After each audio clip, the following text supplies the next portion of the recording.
হ্যাঁ, বিশ্বাস করেন আমি আসলে পড়ুয়া স্টুডেন্ট না, একদমই পড়ুয়া স্টুডেন্ট না। আমি টেবিলে বসে থাকতে একদম পছন্দ করি। A+ পাওয়ার পরে হচ্ছে সবাই বলতেছিল, বিশেষ করে আমি আরো সবাইকে বলতেছিলাম যে দেখছো অনলাইনে পড়লেও যে কিছু হয়, তোমরা তো কেউ বিশ্বাস করতেছিল না। কলেজ হচ্ছে শহীদ Bir Uttom lieutenant honour girls college, আর আমি এসএসসি তে GPA 5 পেয়েছিলাম। লাইফ সেভার ছিল হচ্ছে শেষ মুহূর্তের প্রস্তুতি কোর্সের প্রত্যেকটা কন্টেন্ট, এবং হচ্ছে আমাদের এসএসসি বোর্ড পরীক্ষার আগে প্রত্যেকটা সাবজেক্টের যে PDF দাগানো বই, এসব কিছু মানে পুরো লাইফ সেভার, আসলেই লাইফ সেভার ছিল।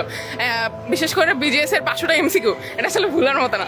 10 মিনিটস না থাকলে আসলে কি যে হইতো মানে বলা যায় না। আমি BGS এ আল্লাহর রহমতে 90 পাইছি 100-এ, তো আমার কাছে অনেক ভালো লাগছে এই বিষয়টা। মানে ভাই ওই MCQ এর কারণে আমাদের সৃজনশীলগুলো ভালো হয়েছে, আর বিশেষ করে ফিজিক্স স্যারের আমাদের যে কন্টেন্টগুলো ছিল ওগুলো আরো বেশি ভালো ছিল। কোনো স্টুডেন্ট যদি নিজ দায়িত্ব নিয়ে তার নিজের কাজগুলো বা নিজের পড়ালেখাগুলো সময় মতো করে, কমপ্লিট করে, ক্লাসগুলো যদি রেগুলার লাইভ ক্লাসগুলো অ্যাটেন্ড করে, রেকর্ডিং ক্লাস না অ্যাটেন্ড করে, জমায় না রেখে যদি ভালো মতো করে, তাহলে অনলাইন ক্লাস হোক আর অফলাইন ক্লাস হোক, অনলাইন ক্লাসই বেশি বেটার হবে। কারণ আমাদের কাছে রেকর্ডিং ক্লাস করতেছে, লাইভ ক্লাস করার পরেও যদি কোনো কিছু মিস হয়ে যায় আমরা রেকর্ডেড ভার্সনটা পাচ্ছি, এটা তো আরো বেশি বেনিফিট। অফলাইন ক্লাসে তো সেটা সম্ভব হয় না।